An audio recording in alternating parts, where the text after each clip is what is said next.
Hai semuanya, balik lagi di YouTube channel aku. Di video kali ini tentang trade-in. Jadi pengalaman aku seputar aku trade-in. Karena aku sebelumnya udah banyak juga nanya apakah kalian udah pernah ngerasain pengalaman trade-in, dan banyak banget yang jawab kalau belum pernah ngerasain trade-in. Jadi di sini gue bakalan kasih reviewnya biar kalian kalau misalkan mau trade-in itu kalian udah tahu lah ancang-ancangnya gimana dan apa yang harus dipersiapkan. Nah, aku trade-in itu pada tanggal 26 Agustus 26 Desember 2020 itu after Natal, bener-bener kayak hadiah Natal ya. Ini aku jadi ingat kalau misalkan yang bilang ini kayak Twinko, tapi emang bener-bener setipis itu guys. Dan kalian dong nggak perlu aku kasih tau lagi, nggak perlu unboxing, nggak perlu apa, karena udah banyak banget yang review tentang iPhone 12 Pro. Jadi ya udah, aku di sini fokus ke ceritain gimana pengalaman trade-in aja, oke? So kita mulai, let's get started. Ya, apapun hampir meneteskan air mata. Oke, jadi sekarang udah fix setelah rundingan oleh berbagai orang. Jadi kan aku sendiri belum pernah punya pengalaman trade-in, jadi bakalan aku share ke kalian. Ini dia HP ku sebelumnya, iPhone 11 biasa, dan kalian bisa lihat ini masih mulus. Updatean, mumpung masih bisa update. Sudah sampai di kota Casablanca dan ini aku langsung ke Digimap. Langsung aku ngomong ke staff di sana kalau aku mau trade-in. Ya. HP yang mau di trade-in langsung dilihat dulu kayak semuanya, garansinya dan lain sebagainya. Dicek fisik dulu lah, terutama di sini. Terus udah deh nyiapin semuanya untuk transfer data. Kalau mau trade-in jangan lupa dibawa boxnya juga. Ini aku dicek kelengkapannya mulai dari charger dan semua yang ada di box. Tapi itu bagus, elegan banget. Itu elegan banget. Nah, sekarang mulai dicek lebih dalam kayak soundnya, mic-nya, semuanya dicek deh.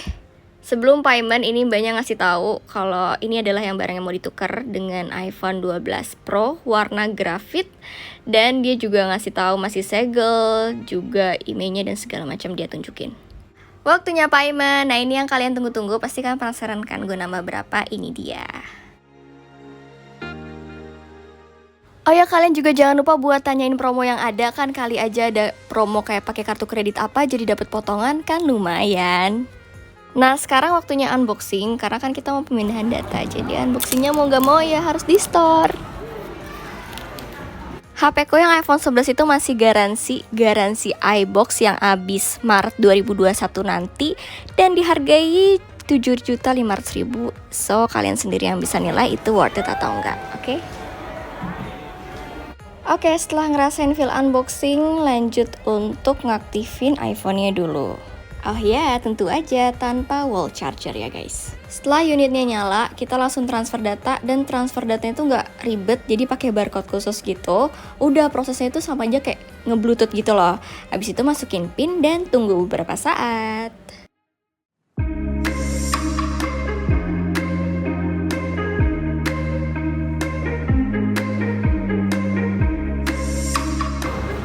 Lanjut, ini kita ngaso dulu karena kan nunggu sekitar 30 menit.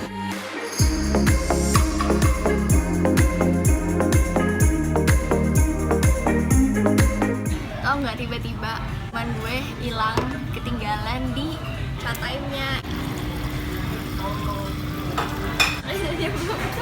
Yang terjangkau, yes. So we buried. Yes.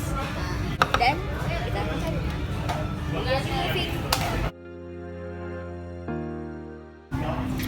Udah deh, kita siap, let's go. Jujur gue nyari cash di luar untuk menghemat budget tapi nggak ada guys. Dan gue balik lagi ke sini untuk lihat progresnya, juga beli cashnya langsung di sini. Halo, tuh halo lagi ya. Halo juga, halo juga. Jangan sedih dong, bukan mau ninggalin. Oh ya, nyambung deh. Sebelum balik, gue cek dulu semuanya udah aman, baru deh bungkus. Engkar.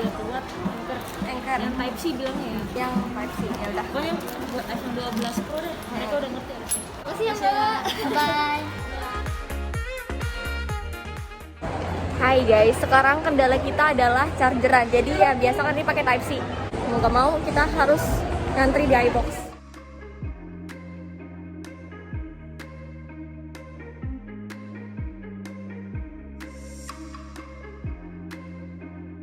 nggak sih mencari kepala charger yang sungguh sulit ini. Sebenarnya ada, tapi kepala chargernya itu mereknya bukan Anker. Kalau gue selain Anker gue nggak berani deh, karena ngeri gitu kan.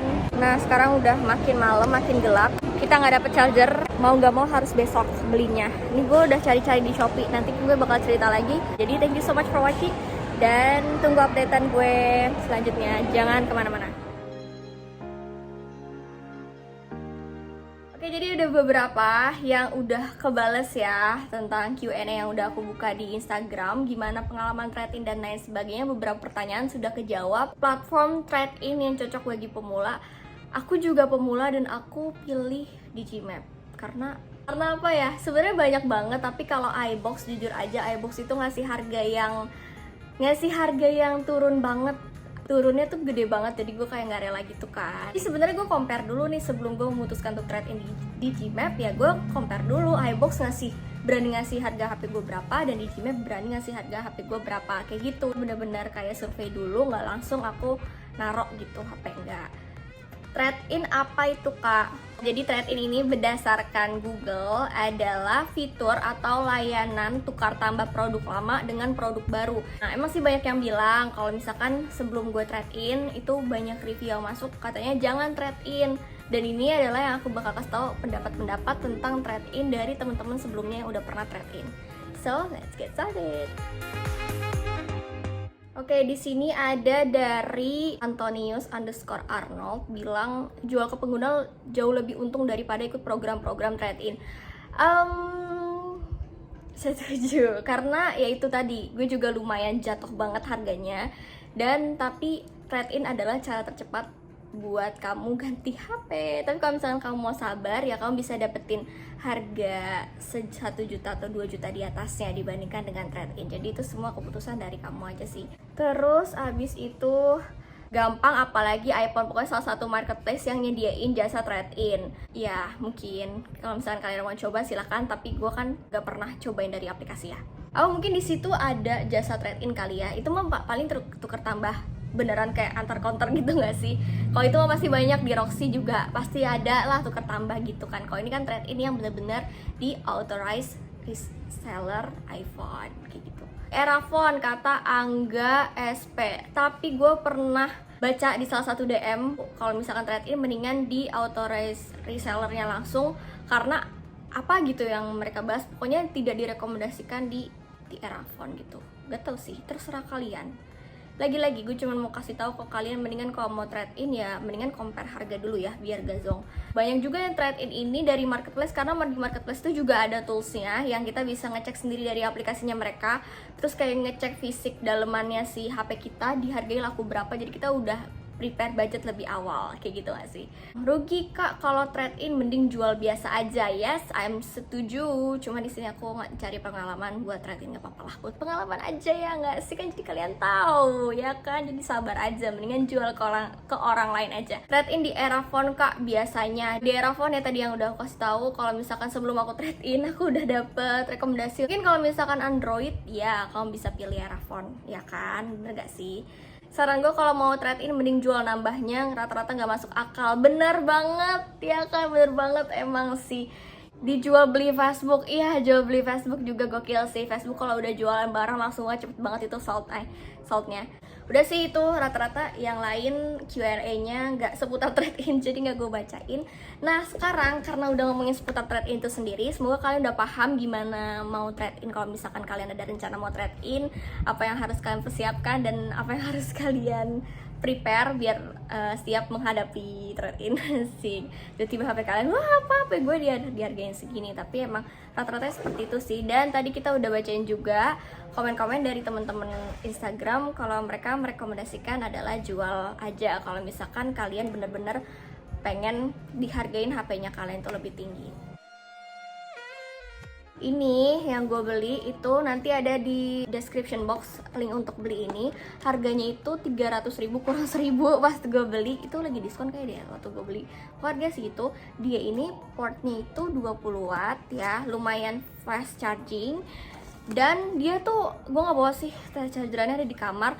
Itu bener-bener tebal banget, berat banget, bener-bener kayak nunjukin kualitasnya si Anker itu sendiri. Terus abis itu tempered glass, karena tempered glass juga gue kemarin tuh sebenarnya ada sih, cuman tempered glass yang di Digimap dan iBox itu juga pusing banget gue, harganya mahal banget ya kan, sekitar di atas 400.000. Jadi enggak, terima kasih. Gue beli Mokolo di Shopee, kalian juga bisa klik linknya di description box, ada gue cantumin ya, di bawah 150.000. So far oke banget buat harga handphone 20 juta ya. Apa lagi ya yang belum gue kasih tahu? Kayaknya udah itu aja ya seputar trade-in kali ini. Dan thank you so much for watching buat temen-temen semuanya yang udah nonton video gue sampai habis. Pokoknya sehat-sehat selalu buat kalian. Jangan lupa buat diklik tombol subscribe buat kalian yang belum subscribe, sama klik tombol like dan juga komen ya, tinggalin komen, nanti gue balesin komennya satu-satu. Oke, see you there. Goodbye. Tungguin video gue selanjutnya.